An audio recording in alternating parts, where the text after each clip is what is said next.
Happy Halloween. It is October 31st. It's a beautiful Thursday. We are live in Waco, Texas. We have the Big Lebowski in here. How's it going, Frank? Dude abides. All right. I hope that doesn't last the entire show. Stone Cold Zeet is here. What? What? What? What? And that's the bottom line. Why? Because Stone Cold says so.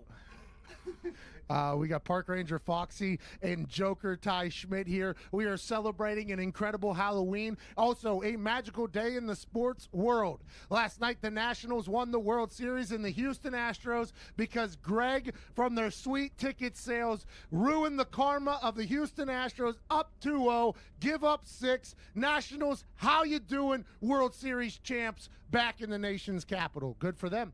Baker Mayfield claps back on the Twitter. Joel Embiid and Carl Anthony Towns throw Don on a basketball court last night. James Harden put up 59 in a game that was 159 to 158 in a regular season basketball game. Houston, we have a defense problem. The NBA's back. Football's back. The World Series is over. We have a great Halloween for you. Ty Schmidt, Evan Foxy, play some Chase Rice. It's the perfect occasion for a middle vacation from the heart of the nation. Not your medication, 2 hours of magic. Let's give it a go. Ladies and gents, it's the Pat McAfee Show. It's the Pat McAfee Show.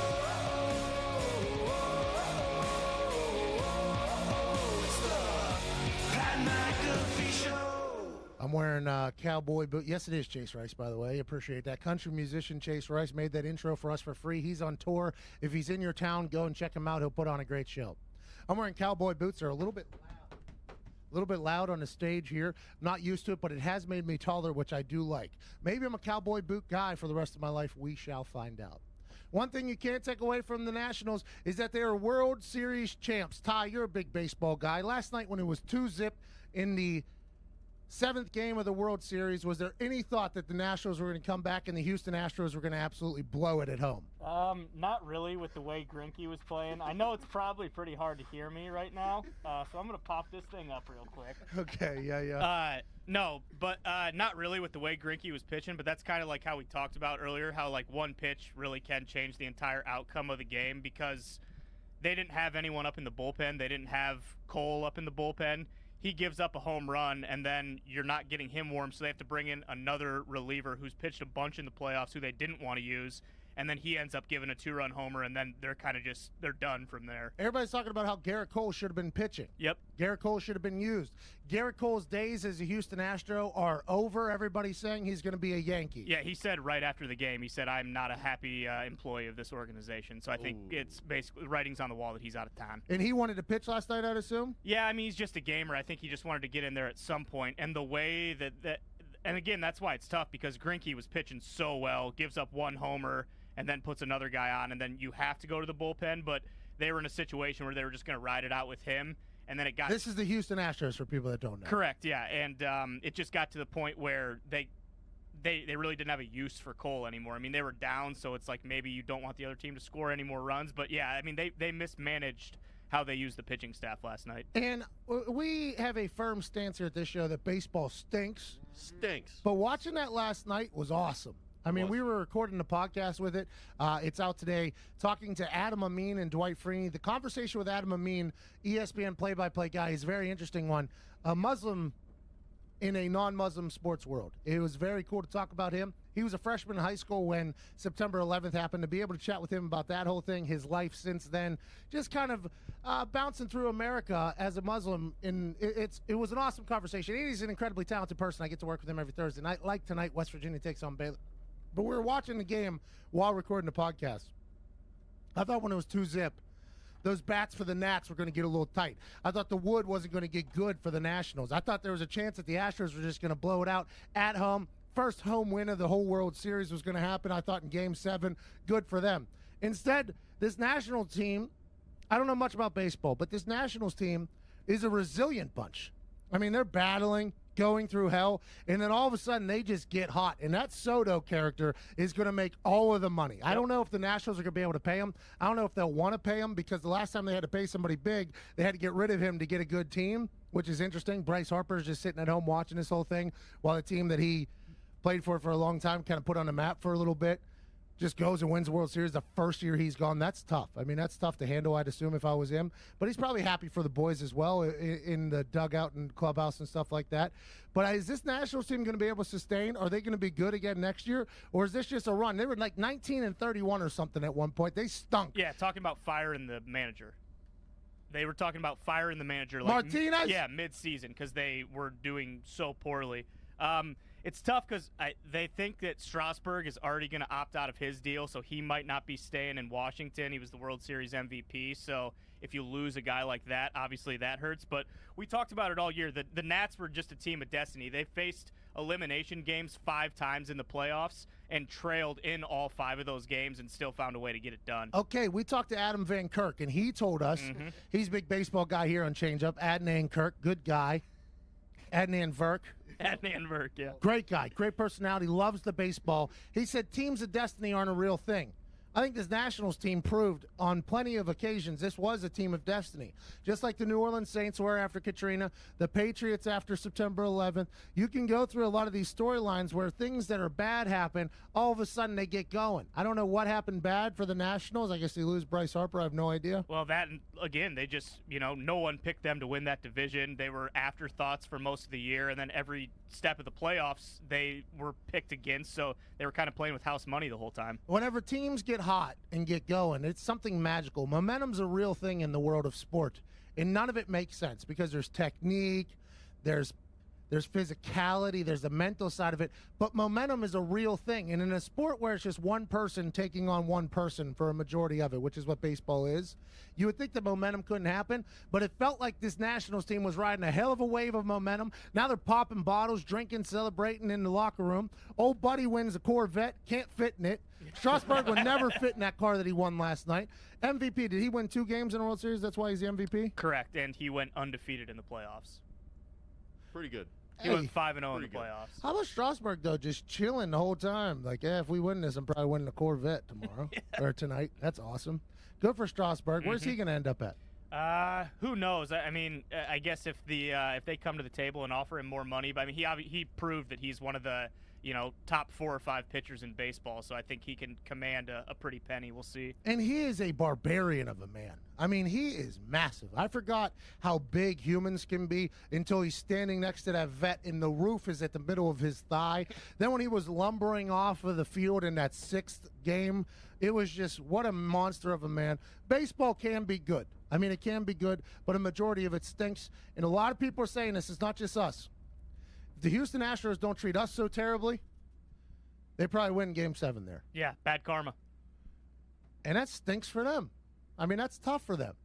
All you had to do was just let us in, not have us sit at security for 2 hours, maybe introduce yourself to us, Greg, and you win the World Series. Instead, you had to watch another team dance in your yard. Mismanagement on and off the diamond. You hate to see it. That's tough. They fired their, assistant GM, Yep. like, middle of the World Series. Yep.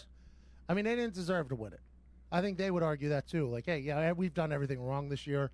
And they're the favorites now, I guess, for next year to win it again? Yeah, which will change big time if Garrett Cole doesn't stay there.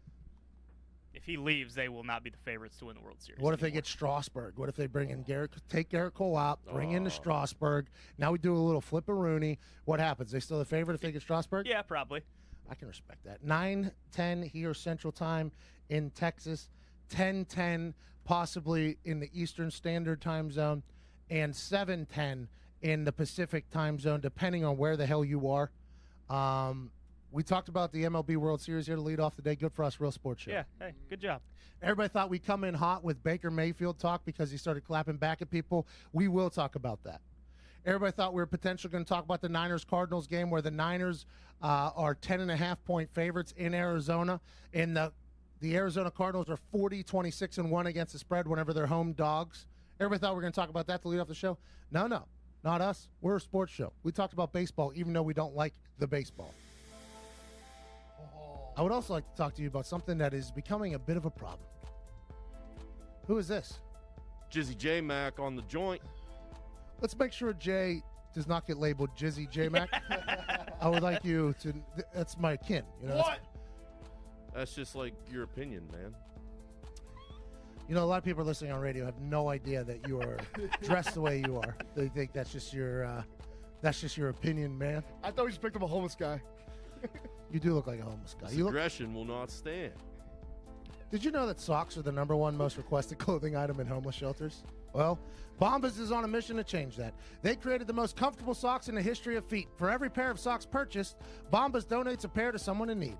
Designed with special comfort innovations, colors, patterns, lengths, and styles, Bombas are the perfect for the whole family. Get your hands on a pair of Bombas socks and your feet will say, mucho gracias. Merci beaucoup. Thanks. Bombas has donated over 20 million pairs and counting. They're made from super soft natural cotton, and every pair is designed with arch support, a seamless toe, and a cushioned footbed that's supportive but not too thick. My new favorites are the new merino wool socks, designed to be breathable, dry, and never itchy with just the right amount of thickness. With tons of different colors, patterns, lengths, and styles, Bombas always make the perfect gift for everyone on your list. I wear them every day. They're damn comfortable. I got them inside of my boots right now. Feel like I'm walking on clouds. Save 20% on your first purchase when you shop at bombas.com/Pat. That's bombas.com/Pat to save 20%. BOMBAS.com/PAT. A lot of NFL chatter whenever we get back on the other side. You're listening to the Pat McAfee Show.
Welcome back to the Pat McAfee Show. Thursday, October 31st. We have Ike Taylor joining us here soon. Darius Butler joining us in a second hour.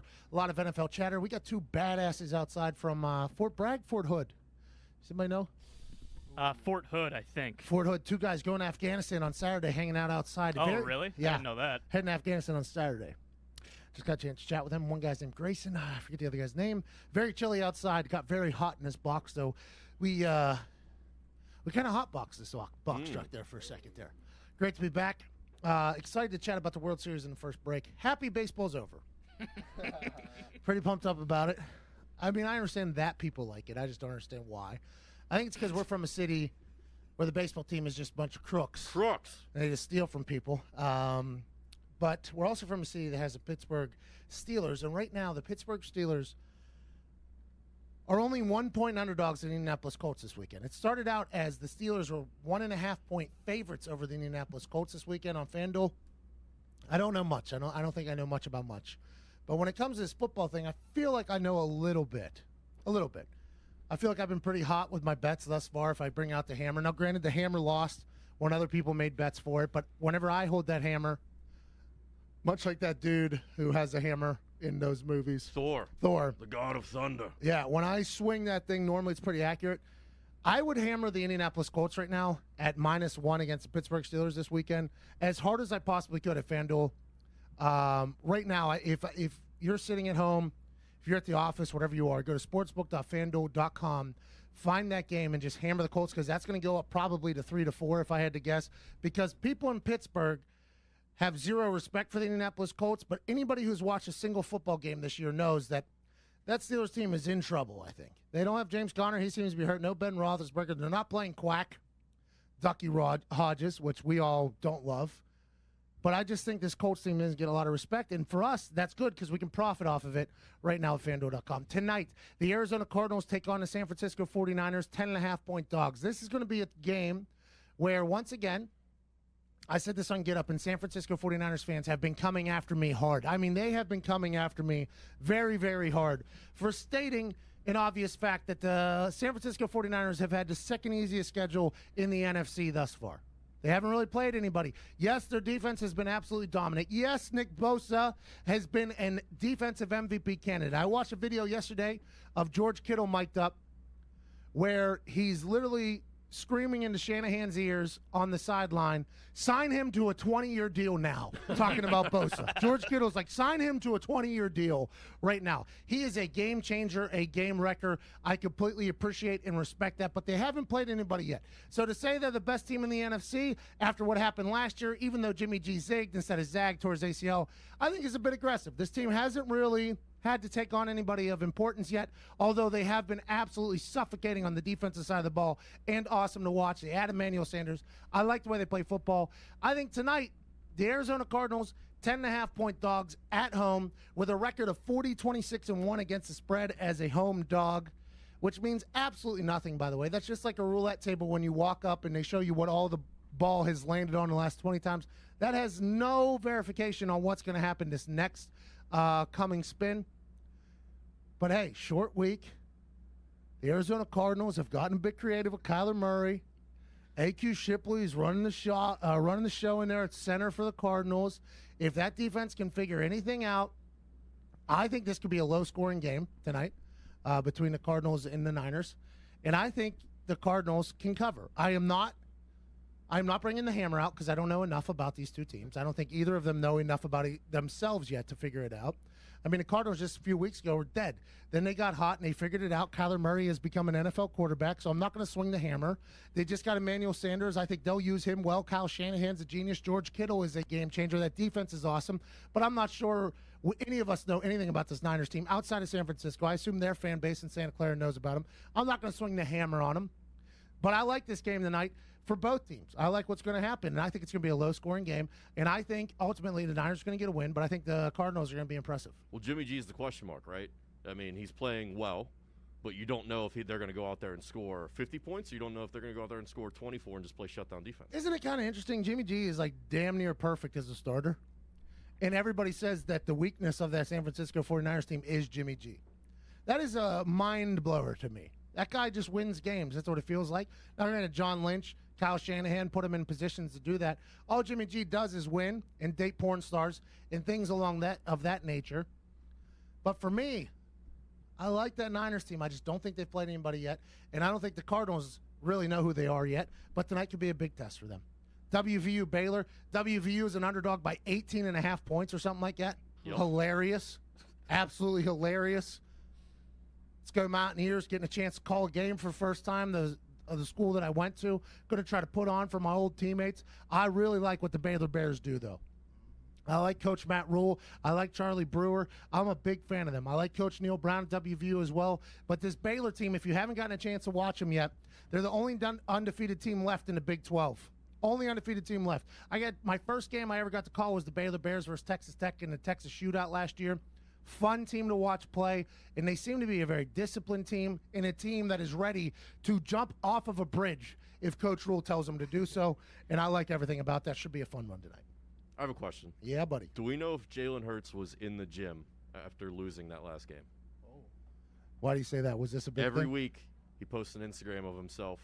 Same day of the game, right after the game, he's back in the gym working out. I was just curious if anyone saw. Well, Jalen Hurts is a gym rat, right? That's what everybody says about him. Like, squats like 800 pounds. He's been this way since everywhere. Oklahoma, they posted a video of him squatting with the entire team around him like the first week he got there. He's a known, I think his dad is a strength coach, I believe, or Olympic lifter, something along those lines. That Kansas State win over Oklahoma was a mind blower to me. On game day, I said Oklahoma's going to bury Kansas State. So, I mean, I really went for it there for them, and they lost, which is tough for me. But I'd assume he was in there working out.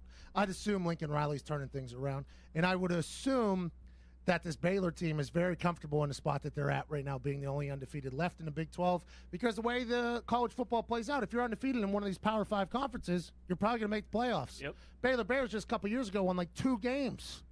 2 games. Yeah. They stunk.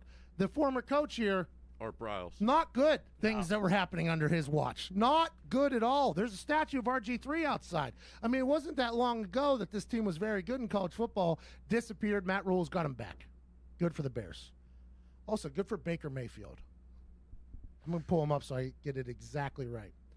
Yesterday at 1:18 p.m., after walking out of a press conference, after telling a reporter that it was the dumbest question he's ever been asked, which, by the way, as somebody who has not spoken to the media that much, believe it or not, a punter is not somebody that the media seeks after games.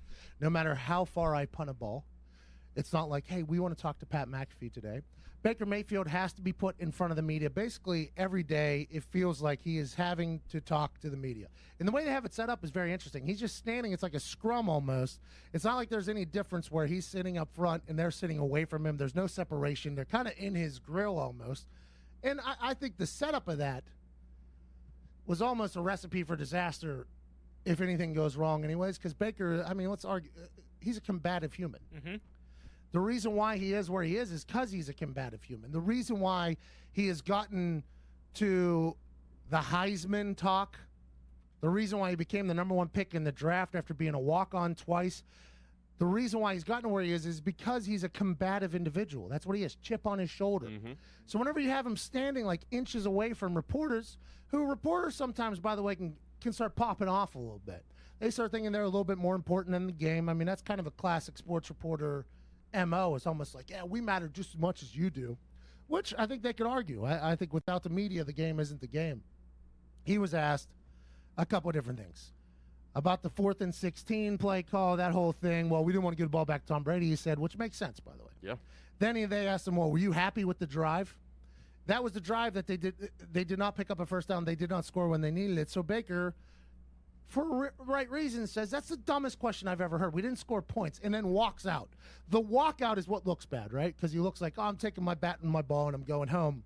But at what point are you just sick of looking at these people that you're sick of talking to, asking you dumb questions? You got to sit there and take it. Now, granted, that is something that NFL quarterbacks have to do. That is something that people who have to talk to media on a regular basis have to be able to do. That is an actual acquired skill to be able to keep your cool, talk to people, give them answers, and then move forward. It's just a part of the job.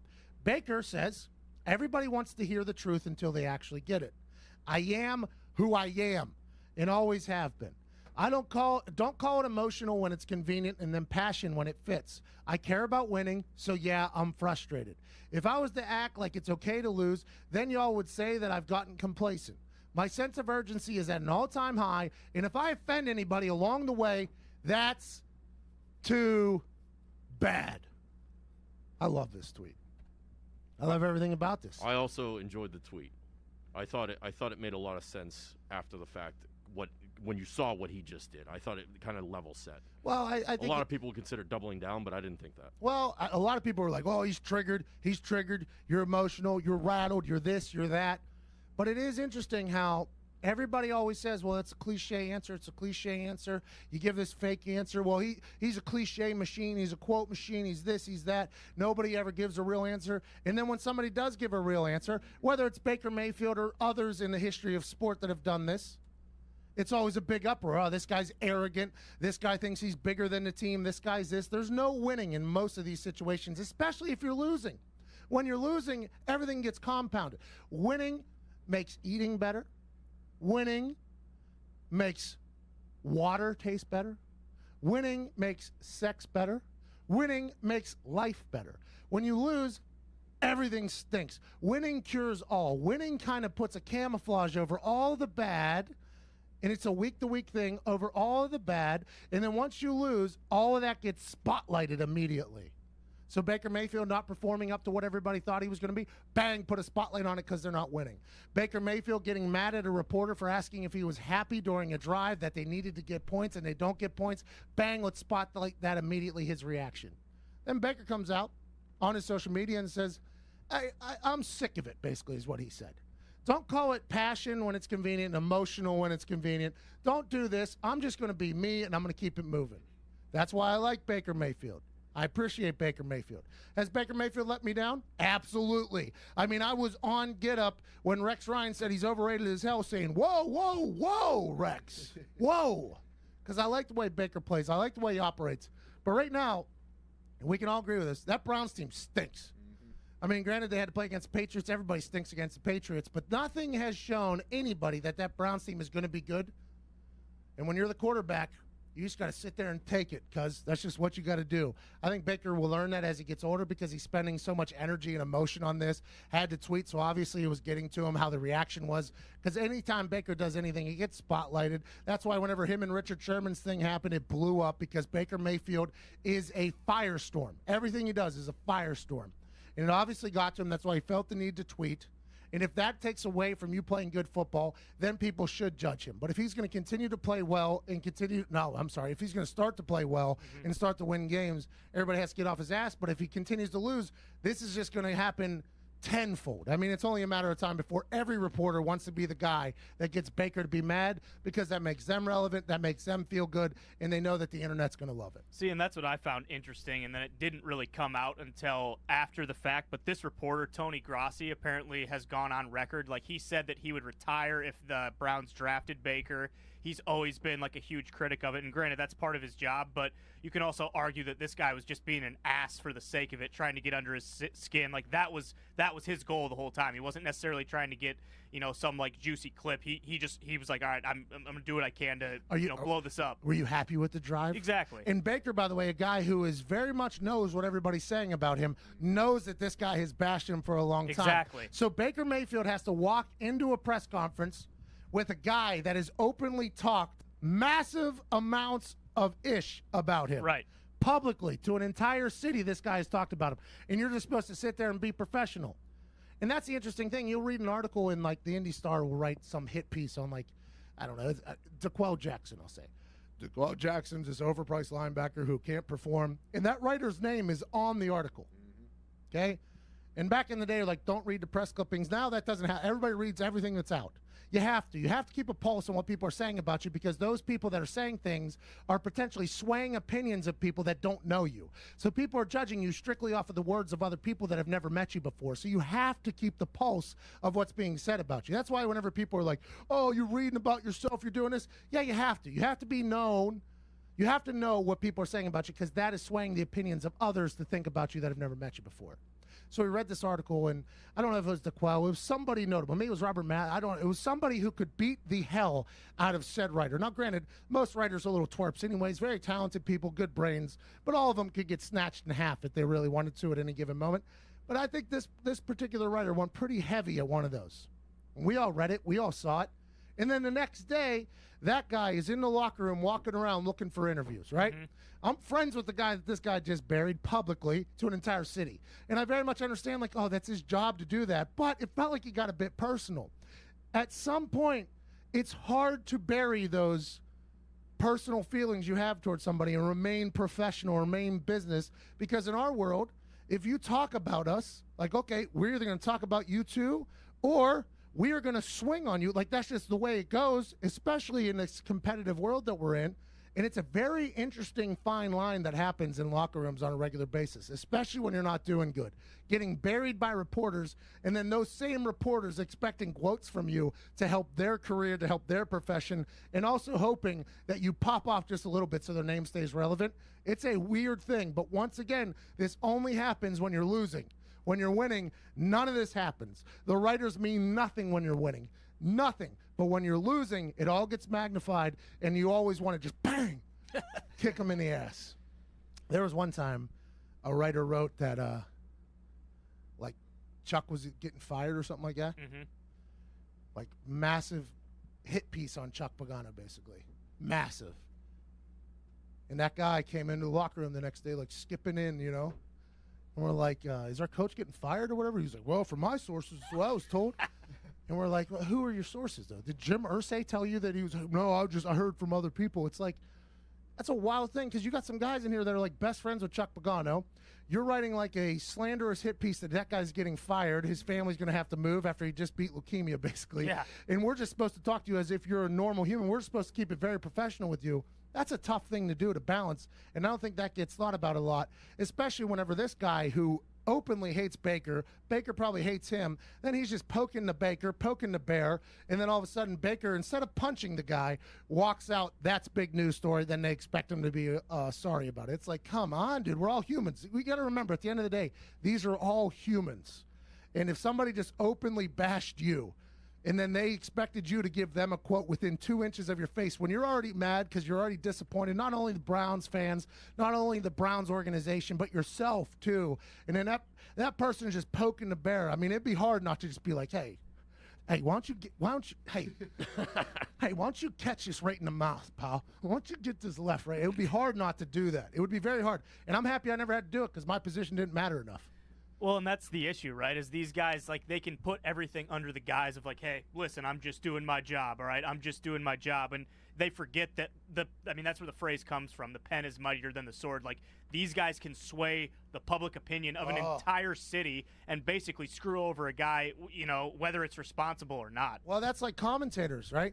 So when commentators talk about players, especially in the kicking and punting position, that's why I got so mad about things. I was doing things at the end of my career that were not getting talked about by commentators because they had no idea what I was doing, right? I mean, let alone kicking 4 onside kicks in 1 year, 1 to myself, and the punting, eliminating, return, and all this stuff. But not a single commentator was even mentioning it, right? They were just going right to the offense right after it happened, right? So then whenever Pro Bowl voting happens, and Marquette, who's one of my guys, my friend, I don't know why he's not in the league. He got hurt in Denver. He'll probably be back. But Marquette was doing a lot of the things that I'd been doing for a long time. He started getting this big push, and commentators were like, oh, Marquette, loving him. I had a $250,000 bonus on a Pro Bowl nod, right? That's a lot of money. Mm-hmm. That's a lot of money. And the commentators just didn't say anything about it, didn't talk anything about it. So whenever I started tweeting things and saying things like, hey, this is happening, everybody's like, oh, self-promotion. It's like, well, I have to because nobody else is doing it. This is kind of the same way reporters are. This is the same way commentators are. This is the same way everything. They are swaying opinions about humans. Every single time they say anything, they're swaying opinions. That's just the way it goes. And I think that's why Matt Nagy had Mitchell Trubisky watch back the TV version, which we will talk about on the other side of the break. This is a very interesting thing here with Trubisky and Nagy. Nagy told Trubisky to watch back the TV version so he could see him kind of look disappointed, look down and out. And because I wonder if Mitch was like, hey, man, why is everybody talking bad about me? Nagy's like, have you ever seen yourself? No, he's like, watch the TV version back. Look how scared you look. I wonder if that'll help Trubisky, by the way. Body language means a lot, especially when you're in a position of confidence like quarterback.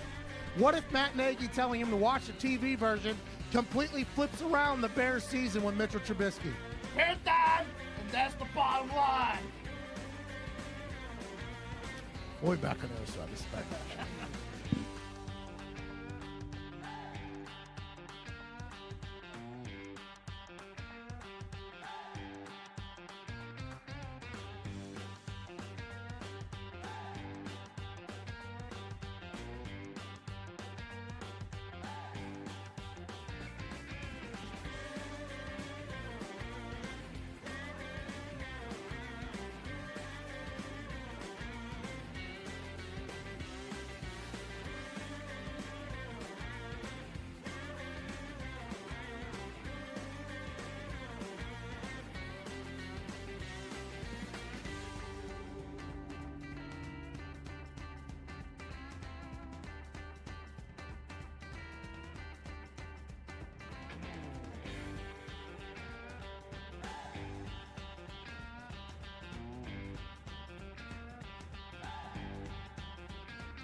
Welcome back to the Pat McAfee Show. I even have like super religious 49ers fans coming after me, which I didn't know that happened in San Francisco. I mean, they're coming after me, just attacking me for pointing out that they have the second easiest schedule in the NFC. What do you want me to do about it? That's not me making that up. You also had, I mean, you've said over and over again, like, hey, this is still a very good football team. Like, they're one of the best teams in the NFC. What do they want from me? Undisputed fact. You know what? I like Chinatown, okay? I liked our trip to San Francisco. I enjoyed the vitamin store we stopped by. But these 49ers fans, your team has stunk for 45 years. What do you want from me? I think that's part of it, honestly. I think when your team has been so bad for so long and they finally get good, I think you realize you still have to deal with criticism when your team is good. Yeah. Not just everyone can just praise you for every little thing. There are going to be some flaws in your team, even though they're undefeated. Great team. By the way, I don't think they have many flaws. No. I just don't think they've played anybody yet. What do you want from me? Love George Kittle. Yeah. And that's not even saying that when they do play somebody that they're not going to win. You're just pointing out that they simply have not played anybody yet. That is 100% correct. The NCAA 2 days ago made rules to adjust to players being able to make money off of their image and likeness. A lot of people are losing their minds stating – somebody just walked into the box truck here out of nowhere. That's awesome. A lot of people losing their minds stating that this is going to make a competitive advantage for these teams that have big-time boosters. The Alabamas, the Texas schools, the teams that are already at the top of the mountain, they're saying it's going to be an unfair advantage because their boosters will pay players more often. They're already at an unfair advantage. They're on national television every single week. They get a commercial literally every single week. That's an unfair advantage to begin with. Let's let players make some money off the thing. I think the NCAA has ventured into the 21st century. That's a big deal for everybody. I do think it's going to be a colossal cluster truck to figure out, though, because if I'm getting offered $40,000 to sign one autograph, I'm going to go do that. And that's just the way it goes. Joining us now is a man who's absolutely hilarious. Legendary Pittsburgh Steeler, incredible on the internet. You hear him talk every once in a while all over the board. Ladies and gentlemen, joining us now, Ike Taylor. Ike, what up, dog? Hey, P-Mac, what's up, bro? Hey, I got my belt buckle, my bolo, and my boots on, ready to kick today's ass, man. How you doing? Hey, so what boy you getting on today, baby? Hey, listen, I'll ride that thing for 9 seconds, too. You hear me? Ike, I heard you on Surf and Turf with Willie Colon and Steven Chat tell a bunch of stories. It was absolutely magical to listen to. I would appreciate everybody to go listen to that. I thought you were incredible on there. Thank you, bro. Hey, no problem. I think every time you speak, it's awesome. What do you think of this Pittsburgh Steeler team? What do you think about the AFC? And why do you think they're only why do you think the Colts are only favored by 1 against the Pittsburgh Steelers this weekend? Probably because of Mason Rudolph and the Colts. They've been playing pretty good, offense and defensive wise. Yes. I think Andrew Luck retired. Pretty much everybody kind of threw him under the bus, wondering what was going to go on. But as you can see, they got a running game going. And that's, pretty much for the most part, that's what you need in the NFL. Just look at San Fran. Just look at the Patriots when they need to, they run. So everybody gets, and what I mean by everybody, even offense coordinators, they just get so in awe on trying to pass the ball, having good stats. But by the end of the day, man, to make the playoffs, to keep your guys healthy, to keep your defense off the team, you got to be able to run the ball. And that's what the Colts been doing. They've been able to run the ball, and they've been able to run the ball effectively. And also, they're playing good defense. They trying to get back to the old school, early 2000 mid-season when they had Mathis and the rest of those guys and Freeney. So I like what I'm seeing out of the Colts. But at the same time, with the Pittsburgh Steelers, it's a whole new ball game. It's a whole new chemistry, P-Mac. I don't know. That's how I look at it. You got Mason Rudolph. Juju is slowly but surely finding out that it's harder to be Batman than Robin. You still got a young group at the running back position in Connor and company, a tight end in McDonald. Whenever he's healthy, he's held. You still have some young receivers. So the core is new. The nucleus is new, but at the same time, you can just tell what Mason Rudolph brings to the table. He's just a different kind of energy. Okay, so I think the Colts are going to win by maybe 30, but that's neither here nor there. I'm a big-time fan of them, and I think their team is going to bounce back after a bad showing against the Denver Broncos. Let's move forward. San Francisco 49ers, that defense is winning them games. You have to absolutely love that. I saw Ryan Clark hyping it up, friend of yours, teammate of yours. I would assume as a defensive player in the NFL, you absolutely love what the San Francisco 49ers have been able to accomplish. He's not even a coach, but you can just tell they playing with his personality, and that's GM John Lynch. If Okay. anybody can just understand what they've been doing, how they've been drafted for the past 3 years, they've been drafting a lot of defensive guys, high round defensive guys. So when you have defensive tackles, defensive ends, and you see what Nick Bosa is doing with the linebackers, you go get free agents from the linebackers, and you go get Richard Sherman, and your DC plays with your kind of personality. He coaches with your personality. You can just tell when John Lynch became a GM what exactly what he wanted to do, and he wanted to have a kick-ass defense, and that's what they're doing right now. Do you think that's enough to win it all? A good defense? Oh, 100%. We did it. You know, we did it for about 4 years. Richard Sherman and company, when they had the Legion of Boom, they did it for a couple of years. But with that defense, you have to have a running game, and that's what they have. Like San Fran have a nice, mean running game. I don't know what world Coach Shanahan is in right now, but man, he's in the damn matrix. You know, just schematically calling up plays. He's taking it to a whole nother level as far as like running the ball and how he getting guys open to run the ball from zones, the mans. It's a beautiful thing to watch, especially as a defensive player, because you're just sitting on the sideline when the clock is running. And also, I mean, they had Emmanuel Sanders, who's still got a lot left in the tank. I mean, did you play with Emmanuel? Man, picture this. We had Mike Wallace, Emmanuel Sanders, Antonio Brown. Antonio Brown wasn't really even the starter yet, so it was Mike Wallace, Santonio Holmes, and Emmanuel Sanders. After we got rid of Santonio Holmes, we used to call them boys the Bugatti boys between Mike Wallace, Emmanuel Sanders, and Antonio Brown. So, yeah, we had a squad of receivers. And in practice, that had to be a nightmare for you guys. Nah, not really. Hell no. You know we always up for the challenge, P-Mac. Always up for the challenge, P-Mac. But you just knew you had to bring your A game every time you stepped on that field with them three boys. Okay, another team that is very much from the Matrix. There's a guy named Neo who plays quarterback up there for the New England Patriots. A lot of talk about him leaving after this year. A lot of talk of him becoming a Charger possibly, maybe a Dolphin, maybe testing free agency for the first time. Are the Patriots defeatable this year? That defense is better than I've ever seen it before for New England. The defense is winning them games at this point, and you know Tom and Josh McDaniels can get a score anytime they need it. Whenever they need it, they'll be able to get it. Is that Patriots team beatable? Yeah, they are. How? I mean, if all you got to do Tom is Tom. Like, you can't discredit Tom and what he's doing. I mean, basically, he's playing with three receivers right now who played quarterback in college. Ain't nobody doing that but Tom Brady and making them look well. Yeah. And if you want to put in a conversation between Edelman, we're going to keep talking about the Hall of Fame of what he's been doing in the playoffs.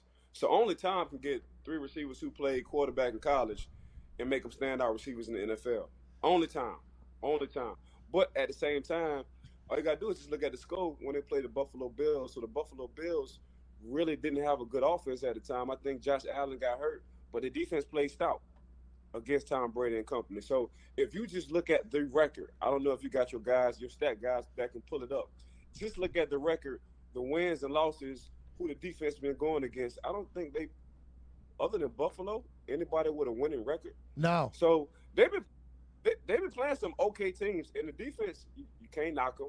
You can't knock them. And Coach Belichick is in charge of that defense. So now you really see how much of a mastermind he is. But at the same time, man, I want to see when they get into the meat of the schedule, when they play good offenses, what that defense going to do. But I can't discredit what they're doing. They're playing lights out right now, especially Gilmore at that cornerback.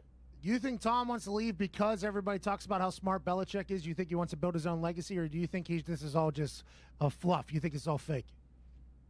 Yeah, man, I think it's a fluff, man. Tom don't care. If Tom cared what anybody said, you know what? Tom does care. I lied. Tom does care.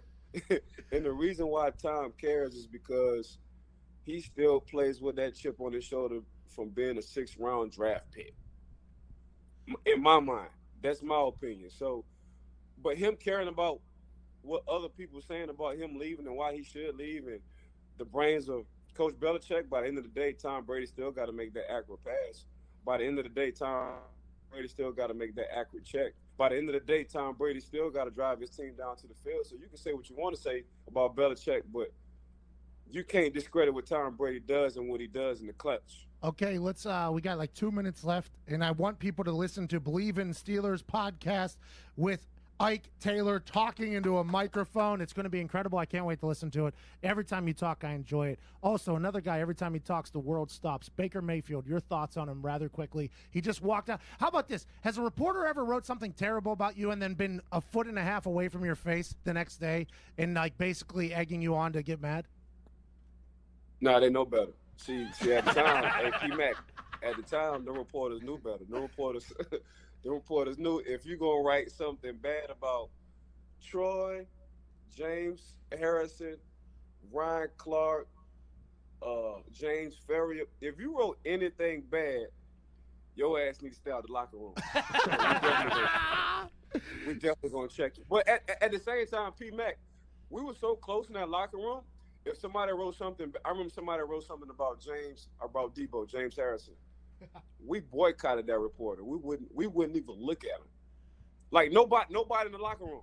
Hold on, though. This is the interesting thing. This guy that got Baker Mayfield to walk out of the press conference yesterday has been bashing Baker for 2 years publicly, and now he's a foot and a half away from him, and everybody's like, Baker's acting like a child. I'm like, you know how hard it would be not to just want to slap a guy who's been bashing you publicly for 2 years, and then he's trying to poke the bear with you? I don't think anybody ever thinks about the human side of things because he gets paid well. He's living a dream, so he should be able to suppress his personal emotions from not wanting to slap somebody. I mean, it's a very interesting situation that nobody thinks about. Man, it's a thin line, right? See, they want us to be, and I don't know if I'm gonna say this right. They want us to be angels, but to play this game, the mentality you have to have, it got to be devilish. You know what I'm saying? You gotta be a mean son of a gun. You gotta not care. You gotta have some pride. You gotta have that. I wish your mother would. Yep. Tell me or bring something to me. That's just your mentality. You know this, P-Mac playing in the league. Like you gotta have that chip on the shoulder. Chip on your shoulder. So when somebody been poking, like you've been saying, somebody been poking at you for the past couple of years, when I see you, it's on. And you lucky. So I'm looking at it like this from Baker Mayfield's standpoint. Man, you lucky I left. Because if I would have stayed, I probably would have put my hands on you. Yeah. So honestly, I know me better than you.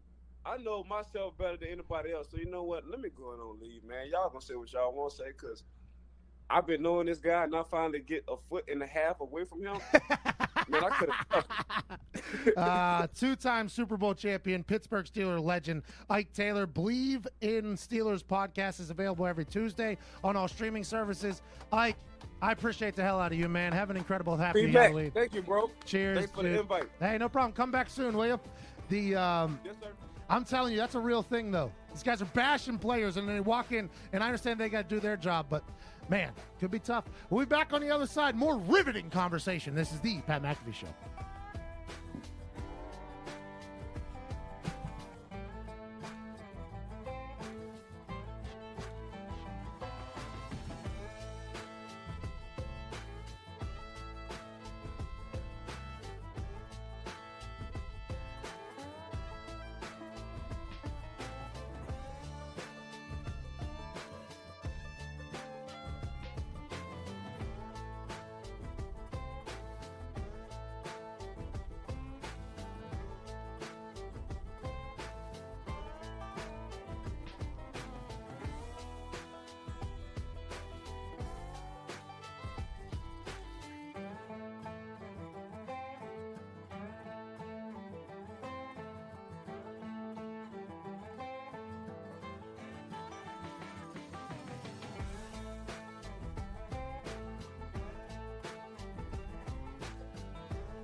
vacation, 2 hours of magic, let's give it a go.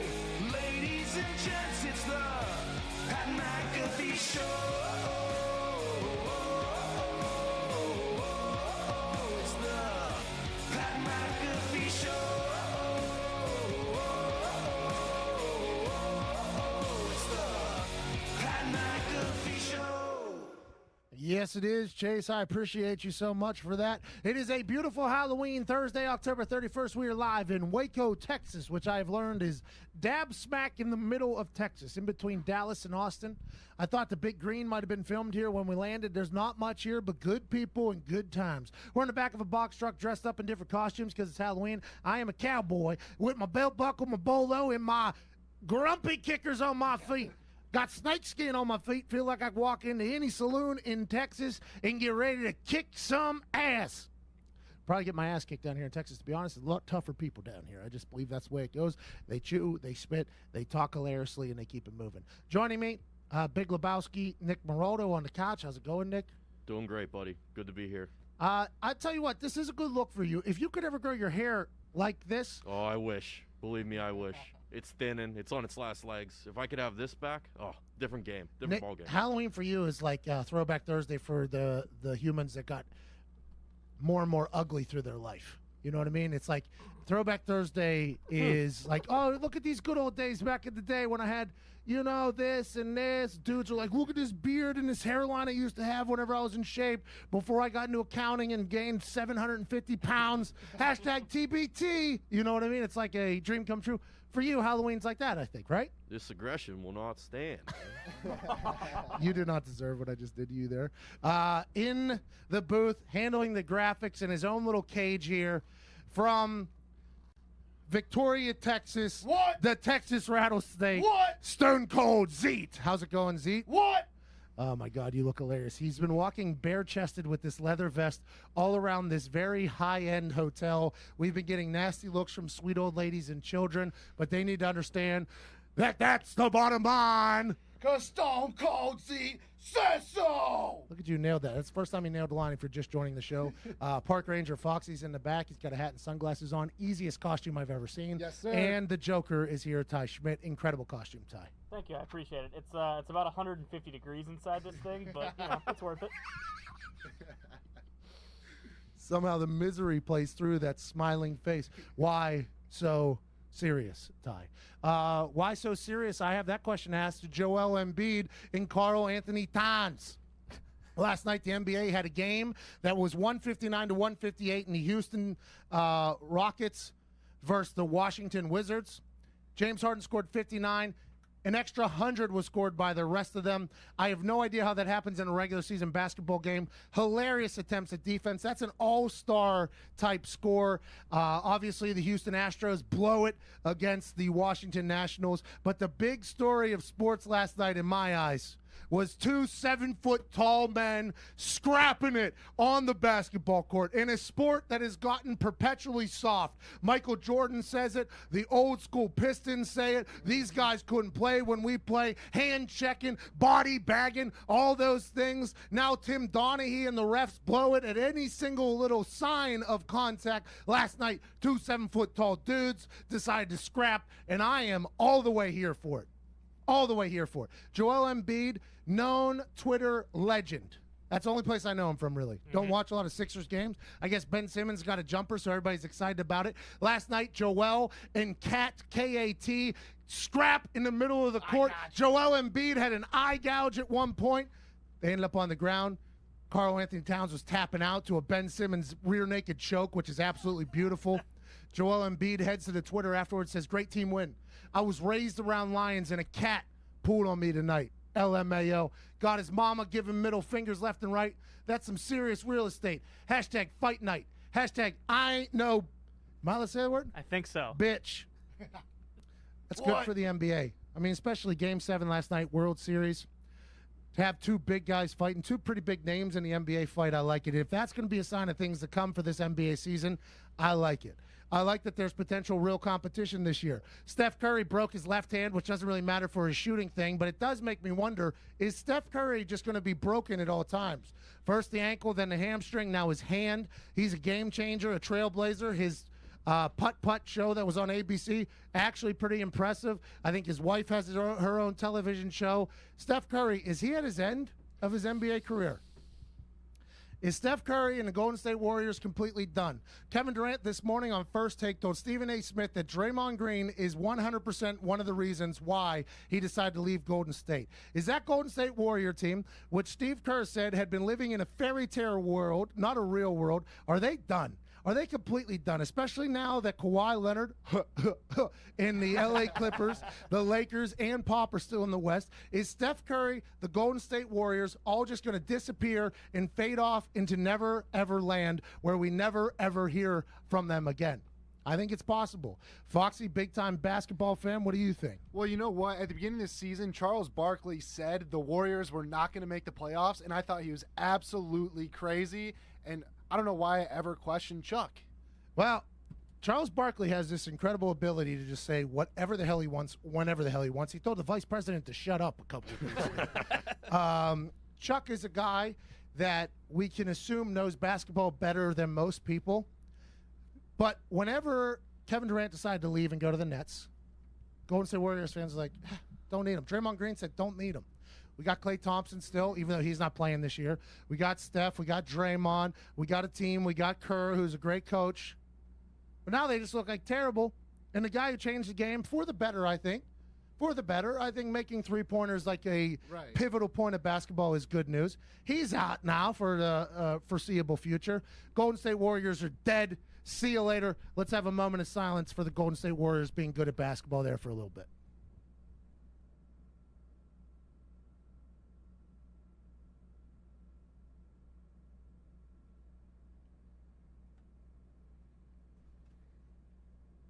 What? Basketball stinks, dude. Hey, you say this all the time, though. Once you get paid, and they've all been paid, and they've won their championships, it becomes very hard to stay motivated. Now they're battling through injuries. They got to rehab. It's tough. It's hard not to get content, man. It really is. I don't know how you do, especially with the sums of cash that those guys are making in basketball. I mean, it's hundreds and hundreds of millions of dollars just on the court, let alone being up there in Silicon Valley where they're probably getting percentages of different tech options and stuff like that. It would be very hard to want to continue to grind on the road, running wind sprints, basically. That's what basketball is just sprints up and down. It would be very difficult not to get content, especially when you're a multi-time champion, you're a dynasty, you're a game changer, and everybody will remember you forever for that. It'd be very difficult not to get content. Now, granted, a broken hand is not something that you, didn't work hard enough to get. It just is a kind of misfortune for him. But this is yet again another injured season for Steph Curry, and he, whenever he's going, is obviously unstoppable, but it seems like those days of him just taking over games and being able to shoot from all over the place are long gone, it feels like. Now it's a whole new wave. Is LeBron James and the Lakers going to continue to stay hot? He's screaming Taco Tuesday to the crowd two nights ago. I love that.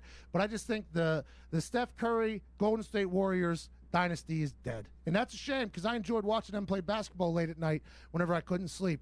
And I just see a guy pull up like it was and one mixtape from half court and it was wet every single time. I don't think I could tell you the last time that was something that would happen.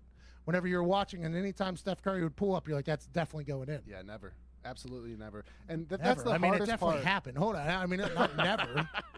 I mean, that happened back whenever Steph Curry was Steph Curry. No, I'm saying no one else has done it. Oh. Like Steph Curry. No, I'm saying that Steph Curry hasn't done it in like a year and a half now. Now with the broken hand, let's assume that that's not going to happen for the foreseeable future. But that's what's so tough about the NBA, because you always say, what have you done for me lately? And I think it's most relevant in the NBA, because just a little bit ago, we were talking about Steph Curry being better than LeBron James. And I have to do it. I have to do it as a LeBron guy. Credit LeBron for doing it for so long and never getting injured and consistently being good aside from last year. Agreed. It's true. Agreed. He's been very good for a long time. He was very likable for a long time. Yeah, it's tough. I guess I didn't pay attention enough to what everybody hated about him. Well, still fun to watch on the court, though. Oh, Very yeah. fun. You know. 6'8" guy that can run Exactly. and do everything is awesome to watch. Now, there's another guy, though, that's made hundreds and hundreds of millions of dollars. damn near $1 billion, I think, at this point. Probably. Yeah, he's got to be close. How do you continue to maintain that competitive level? Just like we talked to Cal Van Noy about Bill Belichick. Like, how does he maintain that competitive juice whenever you're at the top of the game? Some people got it, some people don't. I think Steph Curry's a guy that doesn't got it. That's what I think. I think he is going to venture off into other things. He's going to live a very successful life, and when we talk about him, we're going to be like, okay, there's a Hall of Famer, Steph Curry. There's a guy that changed the game, and there's a guy after basketball really flourished as well. Well, and this just magnifies like how important the whole nucleus was to the Warriors' success. Like LeBron has, for a large part of his career, basically done it on his own. This shows how important Durant was to the whole equation, how important Klay is, because Steph is getting a lot more open looks and easier buckets when those guys are on the court. When they're not, he's not as good of an athlete as a guy like LeBron is or a guy KD is. So it really magnifies, how much like that team really needed to be together on the court at the same time. I'm no basketball guy, but Kevin Durant and LeBron can go underneath if they have to. Bingo. Right. Now, granted, Kevin Durant has three-point layup. That's like his actual brand, his three-point layup. So he could shoot just like Steph can. I would argue that at one point, Steph could shoot better than every other human in the history of the game. Without a doubt. I don't think that day is today, though. I think Kevin Durant, as soon as he comes back, still has just as good of a jumper as anybody else in the league. But for me, Kevin Durant has always been just this enigma. You know what I mean? Don't really understand him. Right. He had burner accounts. He's going after people. He does this. He has tattoos only in parts that you can't see with a basketball jersey on. He's one of the best athletes to ever exist, but he still plays in the petty world a little bit every once in a while. I enjoy the hell out of Kevin Durant. And this morning, him just stirring the pot even more with the Draymond Green thing. Like, I enjoy Kevin Durant as a troll, which is what he is. He's been known as being the best trash talker in the NBA as well. That's what I'm saying. He's so good. He's so good. And so it's no surprise that him and Draymond might have butted heads, Yeah, and if I was the Golden State Warriors, I would definitely pick Michigan State's Draymond Green over Kevin Durant. It's only a matter of time, by the way, before the Warriors blame Draymond and everyone who votes against Draymond because they could have had Kevin Durant had his antics not kept By the way, that's exactly what Kevin Durant did this morning. Exactly. Kevin Durant, incredibly intelligent. To be a good troll, you have to be very intelligent. You have to know what'll get the people going. And saying, yeah, Draymond's one of the reasons why I didn't go. I mean, that's hysterical to think about. I think that Nets team, whenever they get going, if Kyrie and Kevin Durant can get on the same page, both kind of the same people there, by the way. Right. Kyrie and Kevin Durant, both kind of the same people. If they can stay on the same page, maybe the Nets get good in an Eastern Conference that stinks. Terrible. They're already leaking stuff about Kyrie being, kind of off his rocker in Brooklyn, so we'll see how that all shakes out. Everybody's off their rocker in Brooklyn. That's what Brooklyn is. Yeah, that's what Brooklyn does, yeah. Where Brooklyn at? It's a part of the New York City boroughs. What? It's one of the boroughs across the river What? from. You can go on a bridge to get there. Oh, okay. Yeah. Let's talk about the holidays. I know. It's crazy early to talk about the holidays, but trust me, you don't want to go through another holiday season taking closed-mouth photos while everyone else is grinning ear to ear, do you? No way. Nah. Getting a photo-ready smile starts right meow. And it's easier than ever with clear aligners from Candid. Candid's aligners can help straighten your teeth faster than traditional wire braces. Treatment takes just 6 months on average. An experienced orthodontist who is licensed in your state, let that beat drop, creates a custom treatment plan. Then they show you a 3D preview so you can see how your teeth will look after you're done. Waco, home of Chip and Joanna Gaines, Fixer Upper. Their show differentiates from other shows because when Joanna Gaines decides to remodel a house, they show them 3D photos of what it's going to look like so people can really know what's going to happen. Like that. Good rendering. Candid does that with your chiclets, okay? With your teeth after they've been fixed. Candid's aligners are comfortable, removable, and completely invisible. Candid ships your aligners directly to you, so there's no hassle of going to an orthodontist office. And Candid costs 65% less than braces. And with each aligner purchase, Candid donates $25 to Smile Train, who brings safe, 100% free cleft lip and palate treatment to children around the globe. Get your photo-ready smile by the holidays. Go to candidco.com/Pat and use code PAT to get $75 off. Wow. That's candidco.com/Pat code PAT for $75 off. CandidCO.com/Pat. Code PAT. I remember back in the day when people got braces, it was like a 2-year, 3-year commitment. Oh, yeah. It's like, oh, this is life now. Yep, I just got metal things in my teeth. Loser. You got made fun of. I didn't say that because I didn't wasn't either, a bully. but- You were a bully, though. No, I never said that, but other people did. Now, it's faster, they're clear aligners, and you can see what your teeth will look like before you even get involved. CandidCO.com/PAT. Have a great smile by the holidays. Darius Butler joins us in a little bit. Hilarious corner and safety, once with the Patriots, then with the Colts. He's going to have some takes. Can't wait for that. Ike Taylor joined us to talk about the Baker Mayfield situation. The NCAA, we'll talk about that on the other side because we didn't get a chance to give a take before we got into massive conversations yesterday.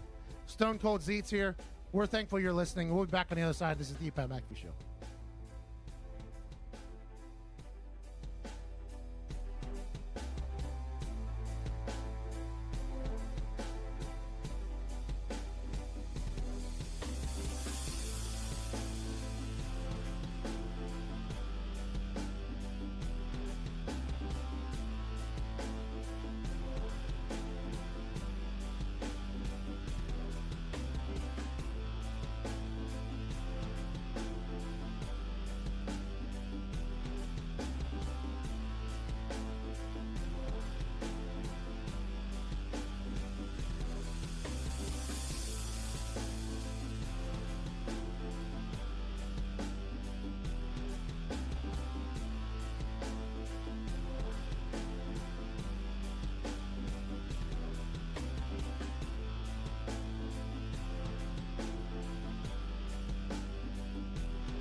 Is this a Jason McAfee beat? Back on the joint. His name is not Jizzy J. Mack, and I will mute your mic forever if they continue to do that. It's rude. Welcome back to the Pat McAfee Show. We are live in Waco, Texas. Had a chance to talk to Ike Taylor in the first hour about all things foosball. Said he loves that the San Francisco 49er defense is kind of taking the identity of John Lynch. You could tell that whenever he was drafting and picking that team, he wanted the identity of a team that plays very much like him. Ruthless, fast, aggressive, and smart. They take on the Arizona Cardinals tonight. Cardinals 10-point dogs at home against the undefeated Niners, who have had the second easiest schedule in the NFC thus far. Incredible football team. Excited to see what they do tonight. Got a chance to talk about the Houston Astros losing the World Series strictly because of the way they treated us at Game 3. Yes. Game 3 in Houston. Shout out to the Nationals getting a big win. World Series goes back to Washington, D.C. What's the trophy called? The Commissioner's Trophy. Worst trophy name in sports. Yeah, that's a bad name. But it, just like the Stanley Cup a couple years ago with Ovi, will have a hell of a time, I assume, in the nation's capital. Good for them. Shout out to the Nationals getting a win. Team of Destiny, we've called this for a long time. Yep. We've had our attitude at an all-time high ever since Greg, the guy that runs the suites for the Houston Astros, refused to introduce himself to us and punked us and kept us outside for 2 hours. So we hate that guy. Without a doubt. Very happy for the Nationals getting a win. Love good baseball. Love baseball being over. Because as a sports show, we are obligated to talk about it. Now, don't really have to talk about it. But it was a fun game to watch last night. Thought the Astros were going to get the win, up to nothing. Then they decide not to put in Garrett Cole. They pull Greinke, and then it just gets wild. 6-2, Nationals get the big win right in front of the H-Town Astros fans' faces. And we got a chance to meet a lot of those Houston Astros fans. Good people. They were delightful. Passionate group of humans. Didn't deserve what happened last night, although the Astros are favorites again for next year's World Series if they can keep Garrett Cole in Houston.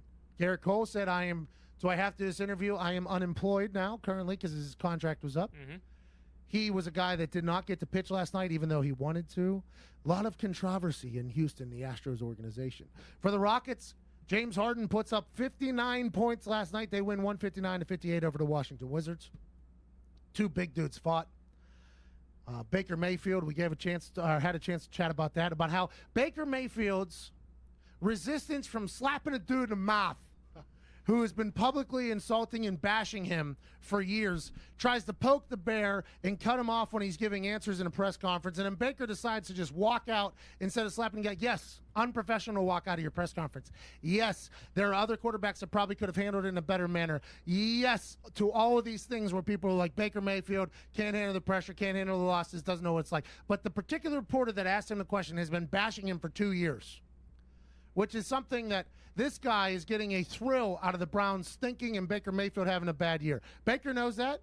Baker's tapped in. Baker's young. Baker reads and sees everything. That's what makes Baker Baker. Almost said Baker Bayfield. Not a Good bad t-shirt. name. Yeah, not a bad t-shirt. Bay. Baker has a chip on his shoulder. Those things stack. Whenever somebody says something bad about him, he puts it into the Rolodex and says, this guy, to hell with him. Whenever somebody says something terrible about his playing style, puts it in there, bang, this motivates me. This guy had been bashing him for 2 years. And then in a time where Baker Mayfield's not happy, not excited, he's answering a question, gets cut off by this guy, asks him a dumb question. Instead of punching him in the mouth, Baker Mayfield walks out of his press conference and responds via Twitter, where basically he says, hey, let's not call it emotional when it's convenient and then passion when it works out well. He said, everybody wants to hear the truth until they actually get it. I am who I am, and I always have been. I would argue that if Baker was to maintain the Baker of old, there's a chance he kicks that guy in the face. Instead, Baker has matured a little bit, but his play on the field has not been great. Now, whose fault is it? Freddie Kitchens' fault? Yes. Wow, I mean, that was a question that I agree. I didn't expect an answer. I was kind of you guys are just blaming Freddie Kitchens for this? Yeah, well, I think Baker's he could. to blame too, but Freddie's definitely a moron. I mean, Whoa. there's evidence all over the place. They should be trying to execute shorter routes, timing patterns, everything, and maybe run a bit more of a West Coast offense. He's having Baker take 5-7 step drops and getting killed because their offensive line. They finally realized Nick Chubb is the best offensive player on the team, started giving them the ball against the Patriots, and they had success when they did that.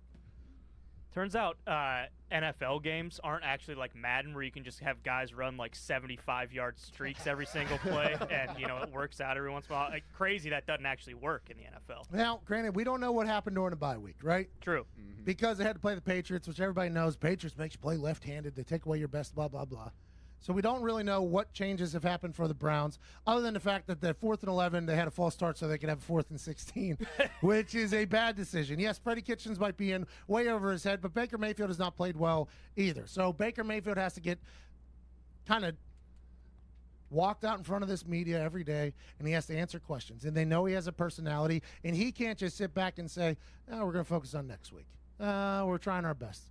He is a guy who runs on emotion. He was born in it. He is okay talking and saying things which most quarterbacks aren't. Most quarterbacks are conditioned since they're children to not say anything to anybody. Don't give away anything. You give cliche answers. We're going to be the first ones in, the last one out. We're going to work hard today. We're going to focus on what we can focus on. We're going to control the controllables. We're going to show up early. We're going to play as hard as we can in between the whistles, and then we're going to get out. All those cliches are the worst answers in the history of interviews, but that's what a lot of people give, because anytime you give real answers, this type of thing happens. You get painted as a guy that can't control his emotions. You get painted as a guy who can't be an NFL quarterback.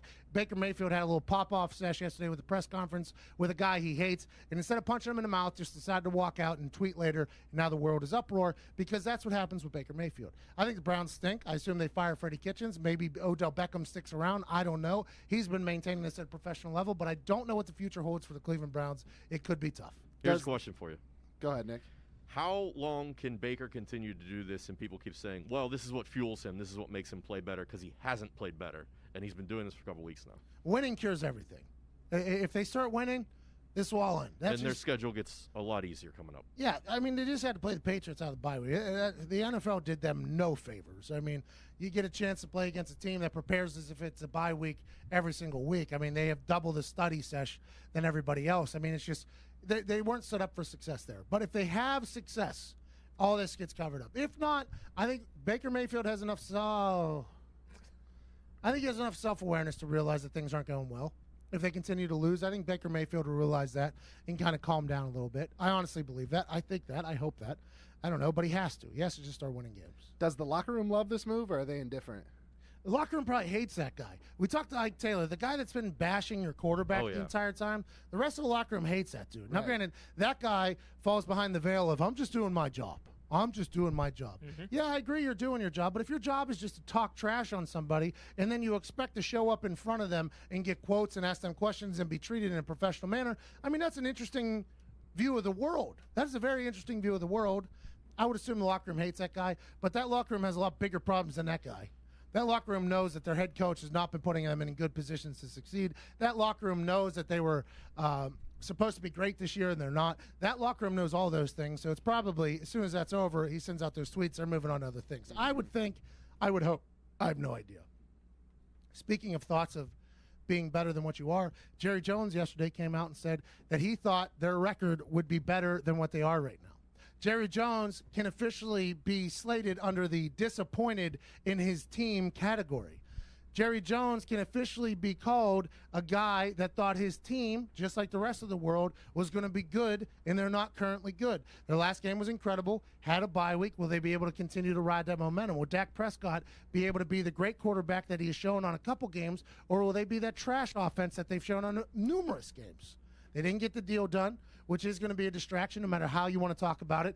Millions and millions of dollars in the back of somebody's mind is always a distraction because they were a fourth-round draft pick and hadn't got broken off yet. Jason Garrett is still going to smile, clap hands, shake hands, and still lead the Cowboys, I assume, for the foreseeable future. But Jerry Jones, this is the first sign of Jerry Jones saying, like, yeah, things aren't going exactly how I thought they were. Jerry Jones tried to trade for Jamal Adams, make that defense better, sit incredible kicker Jeff Heath.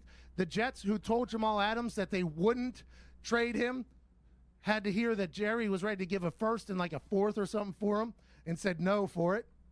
Good for the Jets, I guess. Good for all that stuff. But the Cowboys are not only disappointing all of us who bought in the hype for the first time in a long time, they're disappointing their owner as well. When you look in the mirror and you know you made Jerry Jones mad, that's going to be tough. That's going to be tough. I do think it says a lot that they didn't get a Dax deal done during the bye week. I think it says a lot. Then Jerry coming out and saying, I thought we were going to be better than we are. That says a lot as well. Right. There's a lot of things happening down there that make me believe, like, what if Tom Brady becomes the quarterback of the Dallas Cowboys? What if Jerry Jones has his eye on a goat to come roam Jerry World? What if he's like, hey, what do we need, Tom? You want a TB12 here in every single street corner in Dallas? We got you. What do you want, Josh McDaniels as the head coach? Bang, he could be the GM too. I'll give that up. Get Tom Brady down there with a star on his helmet. The world would explode. We have to talk about the Cowboys every show. Have to. It's a must. Literally told, must talk about the Dallas Cowboys because people like the Dallas Cowboys, which I appreciate that the Cowboys fans have stuck with them after years and years of suck. And now this year, a lot of built-up energy, and then they suck again. So I appreciate the fact that the Cowboys fans are that loyal. And, boy, Tom Brady's hard not to talk about. He's handsome. He's wealthy. He's the greatest of all time. And if he leaves the Patriots, that's going to – I mean, every show might be 2 hours of just Tom Brady as a Dallas Cowboy. We might be forced to do that, and I am all the way here for it. Well, yeah, we might as well do a little boots-on-the-ground journalism while we're down here and take the pulse of Texas, see what everyone around here is thinking. Probably a lot of Cowboys fans in these neck of the woods. Well, Tom Brady, if you're going to play in Texas, you got to have a fiddle in the band. That lead guitar's hot, but not for a New England man. Nailed it. Got to get to a break. Darius Butler on the other side. He was in that Patriots organization. He's done things the Patriot way. I'm excited to ask. You know what? We had Kyle Van Noy on. I didn't ask him about Tom leaving. That's bad journalism. I'll ask Darius Butler, though, on the other side. Incredible human, incredible football player, friend of mine. Should be a great conversation. It's Halloween. I hope you have a happy one. This is the Pat McAfee Show.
kidding?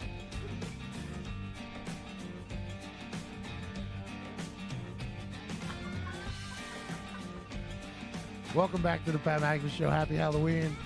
Zito bought an entire skeleton to hang up in the booth, in the box truck, but he completely forgot that he bought it until just now with 22 minutes left in the show. So now we got pieces of a skeleton laying all over the box truck because we are absolutely crushing it here on this Thursday. Happy Halloween. Joining us in moments is Darius Butler. Can't wait to ask him about the Patriots, the Patriot way, when he came to the Colts, and what he's seeing from situations in the NFL. I think he'll have a good take on Baker Mayfield. I think he'll have a good take on numerous other things. He should have played in the NBA as well. An incredible basketball player. We'll ask him about the NBA world and everything happening around the globe. Last night, baseball finished.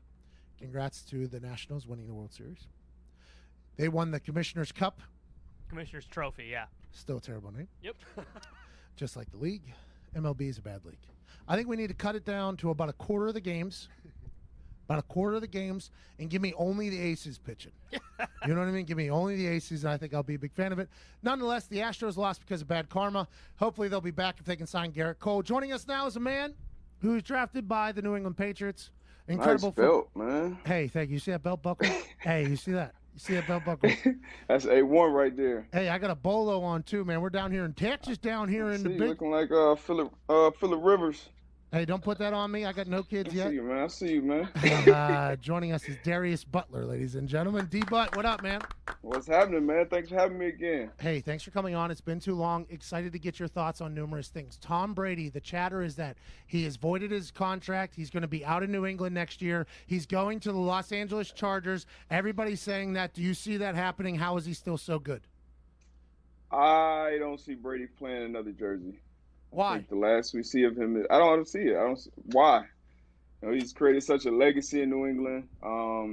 We don't want to see those, late Joe Montana years, late Brett Favre in the Vikings jersey, the Jets jersey. Like, I don't want to see that. I want to see my guys go out. Montana out with the Niners, Elway out with the, Marino out with the Dolphins. I think Brady should go out the same way with the Patriots. Just, one team the whole ride. Okay, Dak Prescott, another quarterback. I thought they would have got. I thought they would have got his deal done during the bye week. Jerry Jones has come out after the bye week and said he thought their team would be better. He hasn't paid Dak Prescott, who was a fourth-round draft pick. He's been a starter since the day one he got there. How do you feel about that whole situation? I don't like that situation, man. That's disrespectful. We don't see that happen with any other quarterbacks really who go into their contract year. This is going to week 8 or 9 now. Yeah. In his contract year, this guy's been a starter since day one. You already got a discount on him. You drafted the starter in the 4th round. He got Romo up out of there, and you still haven't taken care of. I don't understand that. You got the other guys in this draft class who've been taken care of. Goff, Wentz. You paid Jaylen Brown, who got drafted. Like it's beyond disrespectful. I think at this point that he hasn't been paid yet. You think Dak Prescott's the guy for the Cowboys going forward? Yeah.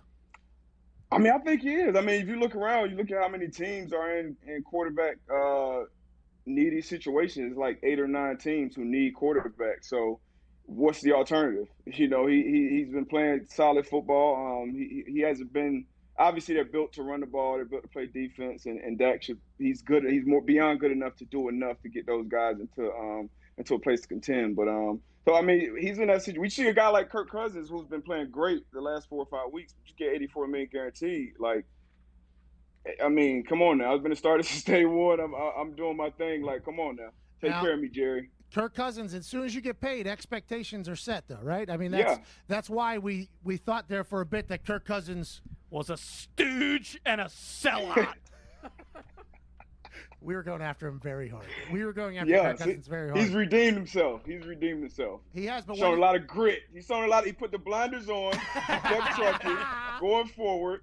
Guys are coming out complaining. Thielen, who never complains about anything, he came out complaining. Diggs wanted to trade. Cousins righted that ship. He led those guys the right way. I'm proud of him, man. Well, I think it was a franchise that had to change their offensive philosophy, to be honest with you. I think that starts from the top down. They fined Stephon Diggs $200,000 for skipping practice, but that literally might have been the thing that saved their entire season. Will be interesting to see how that all works out. Chuck Pagano, a guy that you've played in his defense before. You know it inside and out. Chuck used to ask questions in a team meeting. Hey, in this situation, what do we run? Somebody on the defense. And nobody on the defense would answer except for you. You were the guy that answered. It felt like you knew his defense inside and out. With the Chicago Bears right now, with how bad that offense has been, with Mitchell Trubisky, who Nagy told him to watch the TV copy to see his body language and how disinterested he looks and lack of confidence. With that Chicago Bears defense and Chuck at the helm, why have they not really just been able – now they have. But do you think they'll continue to just win games? Do you think they'll ever get to the point where they're winning games and taking over games because that Bears offense seems to stink? It's hard to do that in this league. It's hard for your defense to go out there and win games for you every week. You see – the 49ers have been dominating on defense. The Patriots have been dominating on defense, but their offenses are beyond serviceable. I don't think the Bears' offense isn't even serviceable at this point. It looks like to everybody else that, they've made a mistake, with trading up to get Mitch. He hasn't really panned out. We don't see progression there. Got to put a lot of that blame on Nagy as well, though, because I think it's just not straightforward NFL offense. Quick passes, good reads, running the ball. They threw the ball 54 times a couple weeks ago. Mitch Trubisky, that's not a recipe for success. So I think there's more pressure put on that Bears defense, and that's why they aren't performing the way that everybody expected them to. But I definitely think they are in that bubble. They're a championship defense. So whenever people say like the defense should win them the game, that's a pretty ignorant statement because yes, you can dominate a game, but you can't win it outright, obviously. You can't. It's tough. With the offenses now, if you put up 24, 27 points, like back in the day, if your offense gave you that every week, you had a pretty good chance to win. Now you got to be able to get in the shootout and put up 34, 37 points at any given time. So you can't expect the defense to go out there and hold people to 17 points every week or score on defense once or twice a game. That's so interesting to think about because there's a team in Indianapolis that we both played for that seemed to be back. And you and I played in a couple games that were blowouts for that Colts team, right? It was kind of like we never knew what was going to happen. We were a good team, but we never knew what was going to happen. Chris Ballard has completely reshaped and reformed that team, built around the offensive line, which if that would have happened years ago, Luck's probably still playing. But if Luck's still playing, we don't get a chance to see how great Jacoby Brissett is. The defense, very young, very fast. This Colts team, I like them a lot. I like them more than most people do, I think, outside of Indianapolis. And I think I'm right there with you. I think they have a recipe to really make a long run with the way they can run the ball and the way they can stop the other team. They do. They got an O-line that, like you said, that's the strength. That's the crux of their whole team. They set the tone. Ever since, Quentin Nelson, he was kind of like a game changer for that franchise, I would say. Obviously him, what Leonard has brought to the table. But it's a lot of guys doing a lot of great things. Chris Ballard, Frank Wright, they're all on the same page. I think it obviously starts there. Even when we were there, we had some teams, and we went out free agency. We made a lot of moves that didn't, make sense to a lot of guys in the locker room, right? And when that happens, that's a recipe right there to begin with. That's good things probably aren't going to follow. So they're building that culture. They're paying the right guys. You saw Kenny Moore got paid. You saw Pierre got paid. So taking care of guys in the in-house, bringing in great guys. Justin Houston has come in and been a dog so far. So guys that come in and buy in and lead, that changes the direction of an entire franchise. And we saw Brissett even last year. I know I saw it watching him even as a backup. Yep. Just how involved he was on game day, running up, taking pictures with the defense when they scored. And you know how things like that in the locker room resonate. So we know he already had the respect of that locker room, that organization. So I would be lying if I would say I'm shocked at where they are right now and where it seems like they're going. But I want to see them championship weekend against the Patriots ultimately. Why has there been a lack of respect for Jacoby Brissett? Do you think it's because the Andrew Luck retirement was hyped as like a once-in-a-generation player retires? Now they have this backup in Jacoby Brissett. Because if you just watch him play and even look at his numbers, I mean, he was leading the NFL in touchdowns. This guy is a bona fide stud as a quarterback, but there's no respect for him outside of Indianapolis, it sounds like. Why do you think that is? His game, I would say, is not sexy enough. Because you do have Frank Wright who going to, like when he went to Kansas City and said, all right, we're just going to run the ball down their throats. We're going to dominate, keep the ball out of Patrick Mahomes' hands. Defense make some plays, and that's how we're going to win this game. So when you have recipes that can change like that week by week, And Jacoby's, is not going to fill up. He's not going to be the first pick in fantasy. He's not going to throw for 350 and make it look like Aaron Rodgers or Drew Brees or Pat Mahomes. But when you watch him play, he's always calm. The moment never looks like it's to him. He doesn't look like a backup at all. He looks like he's been playing in the league for 8 or 9 years already. And that the team feeds off that. The fan base feeds off that. Okay, if this guy's calm.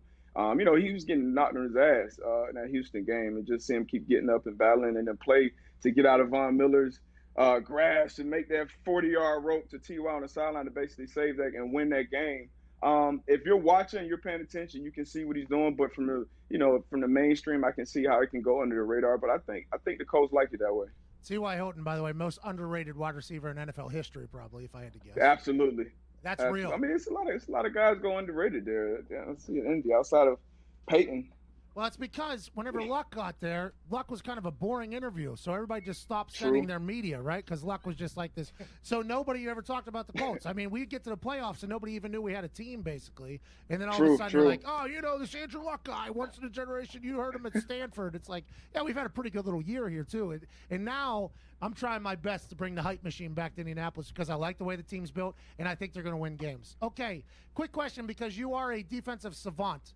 Been able to play safety, play corner. You kind of knew what everybody was supposed to do whenever you were playing with the Colts. It was fun to watch and listen to you break things down. Sam Darnold, the NFL films ruined him, by the way, just completely ruined him. The fact that they let that out as opposed to the normal sound, you know what I mean? That was kind of bad.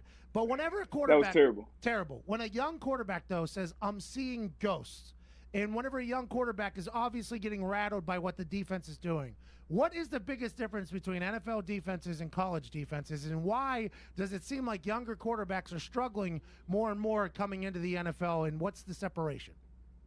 You know what? I felt like for a while we saw the quarterbacks just coming in and lighting it up. Like you saw Deshaun Watson, even Luck came in and tore it up.